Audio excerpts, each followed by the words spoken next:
Hello, everyone, and welcome to another Applying Ethology webinar. I am Laura Whalen, and together with Jenyan Chow, Christian Nowroth, and Sebastian Gomon, we organize these webinars in the Animal Welfare Slack workspace. As we begin today, I want to remind you all to please turn off your camera and microphone. Should you have questions for our speaker, please type them into the chat box, and we will address them at the end of the presentation. It is my pleasure to introduce Wasim Iqbal from Chagisik in Ireland. Today, Wasim will share how breed, lactation, season, and feed affect grazing and rumination patterns in pasture-based systems. The floor is yours, Wasim. Thank you very much, Laura, for introducing and giving it a good quick go about my presentation. So welcome everyone. I am Wasim, and I'm going to present one of the portion of my PhD work during this presentation during webinar.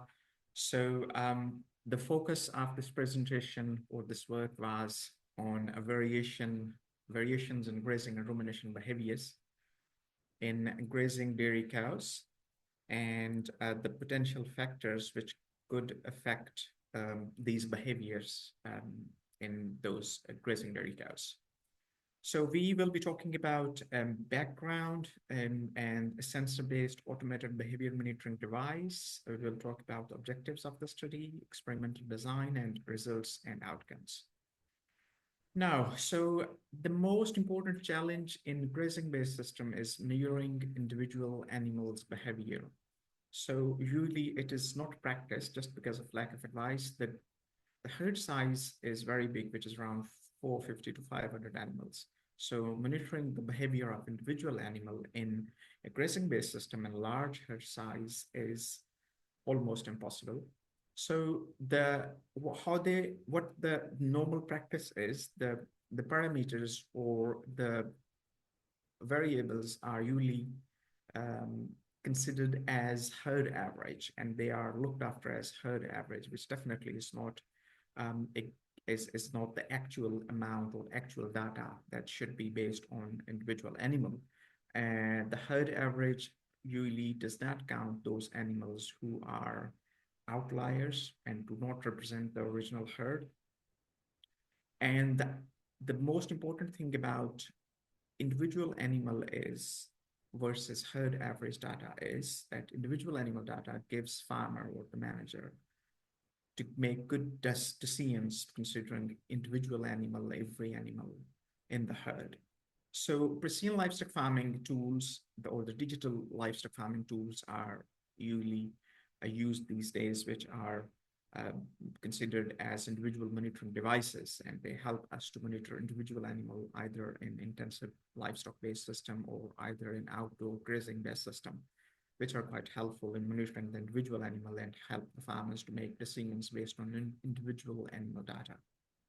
So in this study, we used a sensor-based collar, which was called collar, and that was a triaxial motion detecting sensor.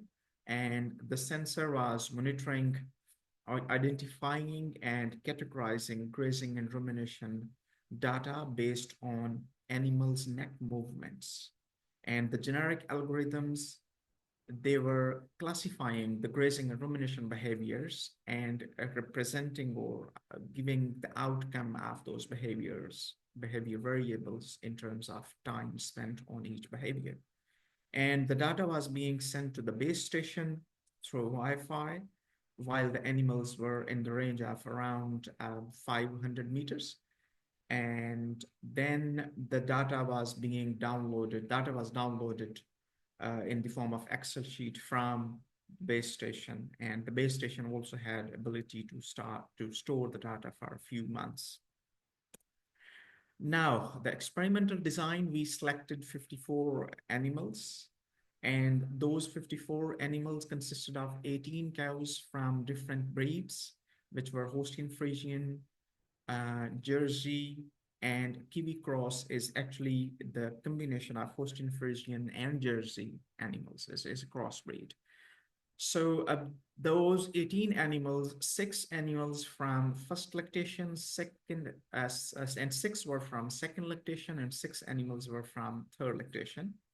And those animals were also divided into, like they had different breeding worth indexes values. So breeding worth is actually is a is a merit which defines the animal's ability to breed the profitable replacements. So is calculated and by a Livestock Improvement Corporation and herd testing system, and this data was provided to us by them. So the grazing time and rumination time were collected throughout the lactation period, and no data were collected when the animals were in dry period. So, and the other thing, the animals were grazed on pasture-based throughout the period. However, there were some additional supplement feeds which were fed to those animals during summer and autumn, and they were especially when the pasture was dry or less nutritious, just to address the animals' requirements. So, if we talk about the results, the overall scenario gives us a bigger picture, which says that the animals spent most of their time on grazing during the day period. So as we can see in this paragraph in this chart, the animal is mostly with the 6 a.m. in the morning. They're starting their grazing, and then whole day they graze. And there were two major peaks which were seen: the first in the morning and the second one in the evening, just before sunset, and it gradually declines. And then this is the rumination, which is usually mostly done by the animals during the night period. This is how animals spend their night time. And in overall scenario, the animals were spending around 45% of their 24 hours on grazing, 30% on rumination, and 25% on idling. So idling actually was a variable which was included by us in the system, or in the data, which was when animal was neither grazing nor ruminating. Okay, so we also compare different breeds about their grazing and rumination patterns and the grazing and rumination behavior time budgets. So the grazing patterns were almost similar between Holstein Friesian animals and crossbreeds. However, there was slight difference seen in Jersey cows, which was that their morning peaks and their evening peaks were slightly later than those animals, and also they slightly later declined their grazing activity, while the other animals, they were quite not quite but slightly earlier than the grazing than the Jersey cows. And similarly, that was a slight difference seen in the rumination activity as well. And if we talk about the difference in different breeds between the grazing and rumination and idling behavior, there was no significant difference in the time budgets. So they were spending almost similar time on overall activity, during the 24-hour period. And then we also observed some differences between different animals in different lactations. And the animals that were in first lactation, they showed slightly different behavior activity from the other two animals, which were in second and third lactation. So they were slightly later in the second peak, and also slightly later finished their grazing activity. And a small or the very little difference was also seen here in the rumination activity as well. And in terms of lactation, there was no significant difference seen, but overall, there was 46% time in first lactation, and second lactation was 45%, and third lactation 43% time spent on grazing. So we saw there was a decline in grazing time spent, overall grazing time budget, with increase in the lactation number. So here is the difference between different seasons. So we divided the lactation period on different environmental seasons. So we saw that during spring, so the most important thing before I talk about spring was the animals were shifting their grazing peaks, the morning peak as well as evening peak, according to the sunset and the sunrise. So this was quite interesting for us to see. And then we also saw a huge difference in their grazing and rumination patterns, as well as their time budgets during different seasons. So in spring, usually uh, the days were shorter and animals were starting their grazing earlier, and they were finishing their grazing quite earlier compared to other two seasons. However, the days in summer were longer and the animals were spending more time on grazing activity because sun was still not set. And in autumn, which is uh, just the season soon after, immediately after summer, but the animals were spending less time on grazing and they were declining their grazing activity earlier. This was probably because the animals were in the dry period or the dry season and their grazing demand was less compared to when they were producing higher milk. And we saw significant differences among all the season, either considering all of their behavior activity, including grazing, rumination, and idling. At the end, we also calculated the percent variance explained by all of these factors and their interactions that we considered in the model. And we saw that considering all of these, so these are the factors and their interactions that we included in the model. And we found that all of these interactions and the factors, they were able to explain around 35.6% of the variance in grazing, rumination, and idling behaviors. So uh, this was another thing which we found out, that the most important factor which was able to explain or contribute towards the variation in the behavior was animal itself, which was considered as a random factor in the model. And we also saw then the lactation was the second most important factor. And the third was season, and the fourth one was feed. And feed was confounded in the season because that was fed according to the season. So there was a little bit difference by the breed, but mainly the animal itself, which we leave for the other studies to explore what could be the 16.7% that was the major difference. Could be the genetic, or it could be the feed efficiency. It could be anything which could be explored by the upcoming studies. And the season which makes a difference, which was quite visible, and then feed and the lactation, it was mainly, so we just as a just for your information, we also considered some second, third, and fourth lactation in some other studies, and we found the lactation was not able to explore or explain this much difference. So which indicated that only the animals in first lactation, which are heifers, and their just due to their body requirements and their metabolic requirements and their growing requirements, maybe that is the behavioral difference which is making them different from the second, third, or fourth lactation animals, which are considered quite mature animals in the herd. So the first lactation animals, when they were removed, the lactation was not able to explain this much variance in the behavior.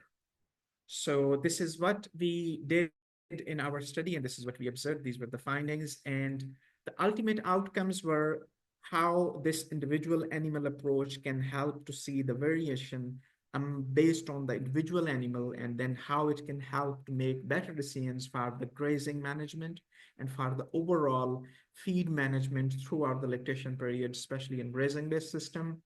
So we also saw the breed and lactation age. So lactation, which is the animals in the first lactation, they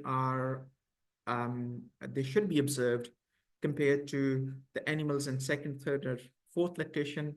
They should be observed in terms of their feed requirement and in terms of their social behavior, maybe. because they are slightly different from the other animals in terms of their age category, I guess. And the seasonal trends were very much helpful, were very much evident, and they should be helpful for the farmer and the feed manager to allocate their feed budgets or overall feed budgets, considering the overall requirement throughout the lactation period, should be helpful for the farmers to how they, what will be their requirements throughout the year for the feed, and what will be the planning throughout the lactation period regarding the feed resource available for the animals. So this was what, and thank you very much for listening. Your questions and comments are more than welcome. Thank you, Wasim, so much for such a beautiful presentation. And I certainly welcome questions in the chat box and see already at least one has come through. But to get us started, Wasim, in your conclusions and also at the start of your presentation, you made it very clear that individual animals are important for us to consider in these pasture-based systems. And forgive me if I missed this, but most of your data looked like you looked at a group level. Was there any individuals that you noticed that did really well in a pasture system, or were there individual characteristics that you think should be paid better attention to in a pasture-based system? Yes, very good, very good. That's a very insightful question, actually. So not in this study, but in other study where I might be able to present some other time in this session, here in this webinar, we found we actually correlated behavior with the production parameters, and we were able to see there are animals who are spending around 12 hours throughout the day, and they are giving around 8 liters of milk, for example. And then there were animals who were spending around 8 hours on the grass, and they were giving us even the same amount of milk. So, which was giving us something that this animal who is spending 4 hours higher than this animal A, who is spending just 8 hours. However, they both are giving a similar amount of milk. So it means the animal who is spending 12 hours is actually consuming more grass, which is inefficient, maybe producing similar amount of milk, but inefficient in the herd, which is lowering the overall herd productivity, and also in terms of economic or the profitability or the feed resource, it is consuming higher compared to its output. So this animal should be considered. And also, on the other hand, if we consider those animals who are just spending maybe 8 hours or less than those animals, but they are still giving us a good amount of milk. So those animals are very good to be considered for the future generation, especially. So they might have a different genetic parameters, which are making them different from those animals who are apparently considered less efficient. A quick follow-up to that. What was the cow doing if she was only spending 4 hours grazing? How was she using the rest of her time? Okay, yes. So the caller gave us rest of their time. So they were spending more time on grazing. Definitely, they were spending less time on rumination, because we've in another study we also correlated how grazing is potentially affecting the rumination behavior. Because in in theory, if the animal is grazing higher, it should be spending higher time on rumination as well. But we found that grazing is not a potential factor in affecting the rumination time. However, the feed is even higher factor compared to grazing time. What animal is being fed, that was the highly significant and more contributor towards the variance in grazing time, sorry, in the rumination time compared to the grazing itself. Great, thanks. A question from Birta. Apologies in advance for asking the standard PLF question. Did you have access to the raw data? And if not, how was the generic algorithm validated? And to follow up, did you observe some of the cows whilst collecting it? Oh, okay. So I should have told this actually in presentation. So we got this caller that was the generic algorithms were developed by the company. We got these callers built-in collars, but we validated, like I myself validated the animals. I spent around maybe 10,000. I have a paper on it as well.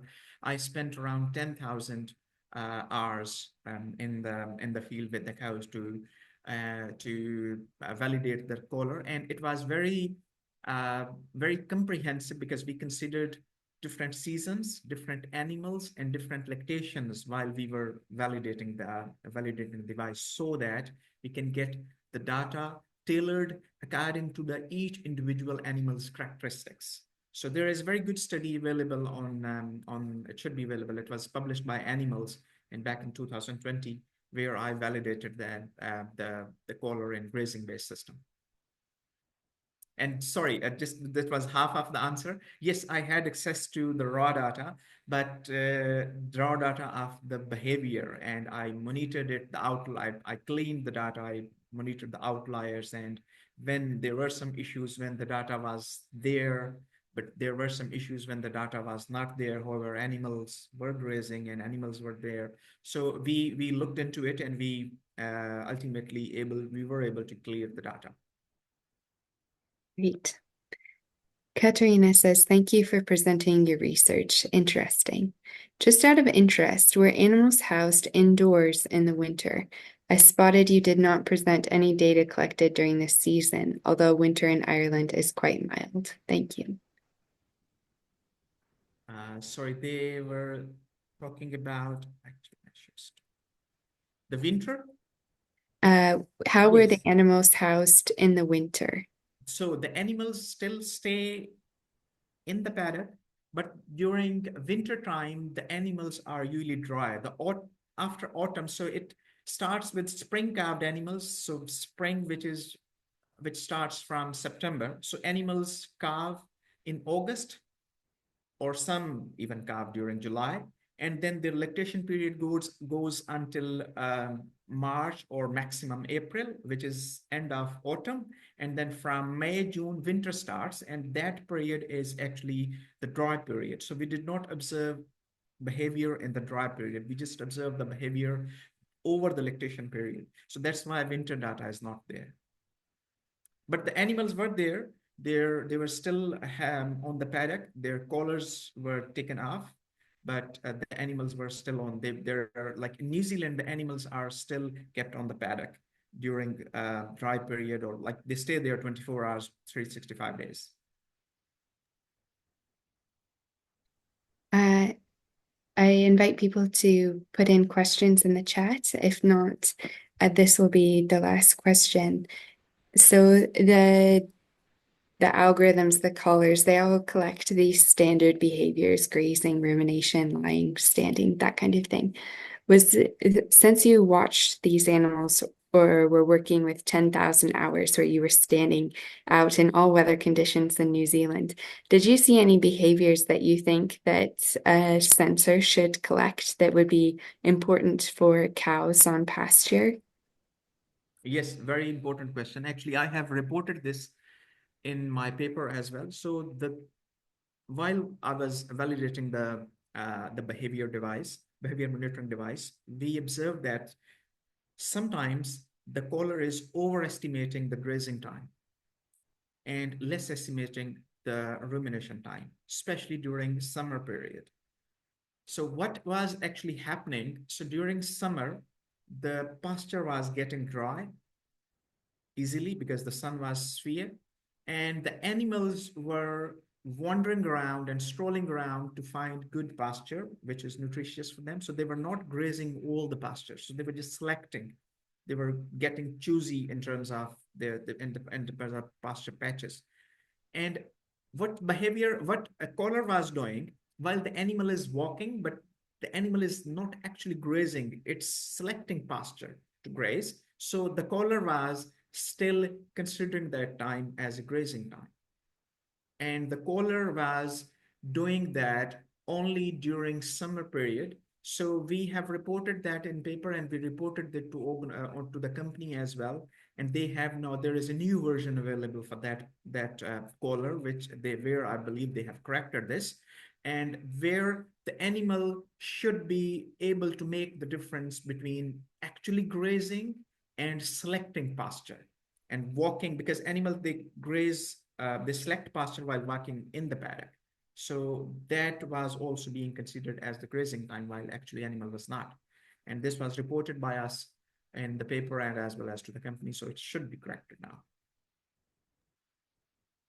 Yeah, and maybe to take it to the next level, besides the nuances of the types of behaviors these sensors already collect.